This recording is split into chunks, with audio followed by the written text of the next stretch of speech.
Hey guys and welcome back to my channel. Today we have new story from Reddit, and without further ado let's get into it. AITA for cancelling my sister's wedding venue behind her back after she refused to invite my husband. So, yeah, the title sounds horrible, and I don't expect to come out looking good, but here we are. I, 32F, have a younger sister, Emily, 28F, who's getting married this June. She's always been that kind of bride. Pinterest boards for days, demanding, picky, and wants everything her way. Fine, whatever, it's her wedding. I've been married to my husband, Tyler, 34M, for 5 years. He's honestly the most calm, non-confrontational person I know. Never raises his voice, never causes drama. My family has always been cordial with him, but there's some tension I've tried to ignore. They think he's too quiet, weird, or just off. In reality, he just has social anxiety and isn't into small talk, but he's always respectful. Anyway, a few weeks ago,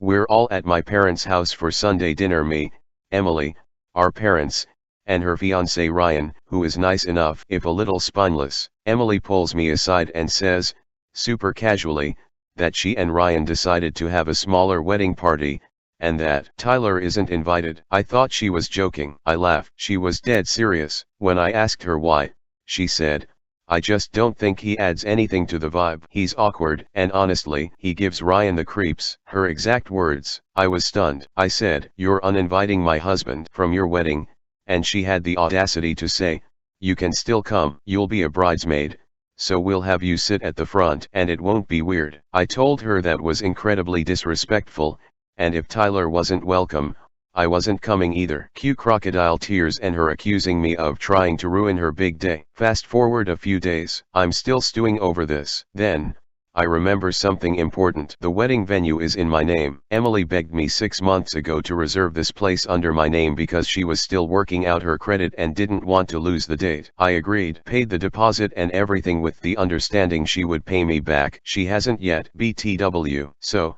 I did something petty. I admit it, but I called the venue, explained the situation, and cancelled the reservation. They asked if I wanted to reschedule or get the deposit back. I said refund, please. Now, her perfect wedding venue is gone. It was booked solid for the next 18 months. She freaked out when she found out and is now telling everyone that I'm sabotaging her life. I'm jealous, bitter, and unstable. My parents are divided. Mom says I went nuclear over something not that deep. Dad privately told me he thinks Emily was being a brat, but maybe I took it too far. Update 1. First off, wow, I did not expect the response my original post got. Thank you to everyone who commented, especially those who gave me some perspective I really needed. I know what I did was extreme, and I'm still not sure if I regret it, but I have updates. Buckle up. So, after I cancelled the venue, all hell broke loose. Emily lost it, like, screaming on the phone, showing up at my house kind of lost it. She accused me of being mentally unstable, manipulative, and claimed that I was trying to destroy her relationship like I destroyed mine. Yeah,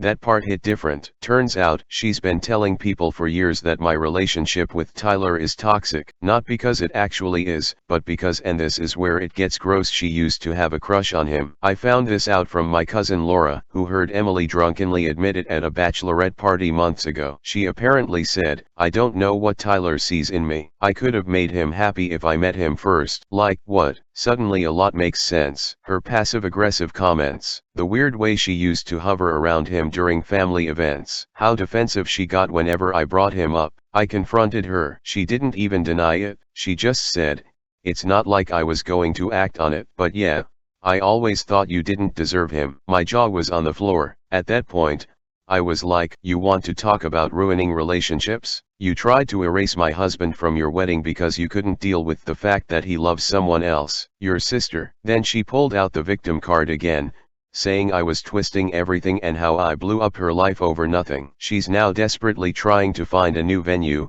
but nothing compares to the one she lost. She posted a vague story on Instagram about being betrayed by someone close, and half her followers messaged me asking what the drama was. I haven't said a word yet. The weirdest part, Ryan called me. He actually apologized, said he had no idea Emily had uninvited Tyler and that he would have never agreed to it. He also admitted something else: Emily has been trying to control everything, including who his best man is. He wanted his brother. She wanted some random childhood friend who works in PR and would look better in photos. He said he's been having second thoughts and asked me, point blank, if I think he should marry her. I didn't answer. I told him I couldn't make that decision for him, but that he deserved someone who respected him, not just someone who wanted a wedding for the Instagram photos. As of right now, Emily and I are not speaking. She's still trying to secure a new venue, and is blasting me on social media. My parents are doing the stay neutral thing, which is making it worse. Tyler, bless him,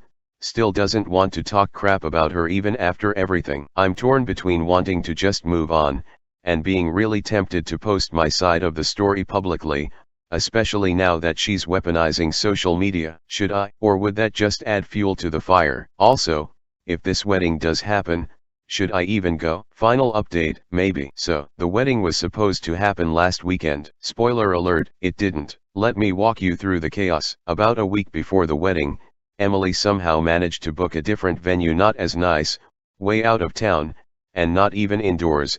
In April, bold choice. She resent invitations to everyone, still excluding Tyler, and had the audacity to CC me on the bridesmaid email like we were cool again. I didn't respond, neither did Tyler. I had no intention of going, especially after what I'd learned in part 2. I was completely out. Then I get a text from Ryan. Can we talk in person? I agree. We meet at a coffee shop 2 days before the wedding. He looks like he hasn't slept in weeks. He tells me he's been thinking non-stop about everything: the venue drama, Emily's obsession with control, the stuff she said about Tyler. Then he hits me with this. She went through my phone, deleted my brother's wedding speech off my notes app and rewrote one for me. Said I'd mess it up if I did it on my own. This was the final straw for him. He said he realized he didn't feel like a groom, just a prop in a show she was directing. Then he says, I'm calling it off. At first I thought he meant he was going to break it off that night, but no, he planned to wait until the ceremony itself, because he wanted people to see who she really was. I told him,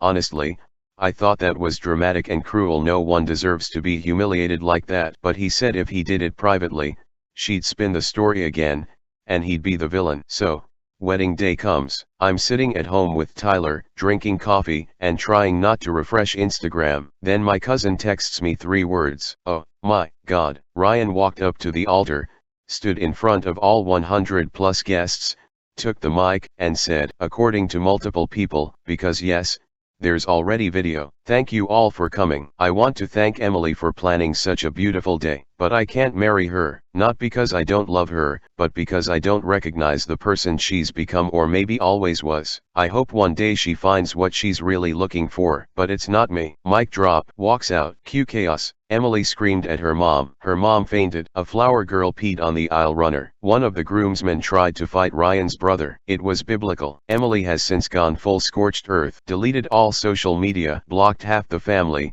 and sent me a single text that just said, happy now. I haven't replied. I don't even know what to say anymore. I'm not happy. I'm sad that it got this far, but I'm also relieved, because now maybe we can all stop pretending Emily is this perfect Pinterest board queen who does no wrong. Ryan, by the way, is doing okay. He's staying with his brother, going to therapy, and apparently considering taking a job across the country. And me? I'm just tired and grateful for my quiet little life with my quiet little husband, who made pancakes the morning after the non-wedding and said, you know, I never liked that venue anyway. So Reddit, that's the end. I hope. Was I the asshole? Maybe a little. But I think we all learned that being the bigger person doesn't always mean staying silent. Sometimes it means canceling the venue. Bonus update. Okay, I wasn't going to post again, but y'all, something unexpected just happened. So it's been about 3 weeks since the wedding. That wasn't he. Emily's still radio silent.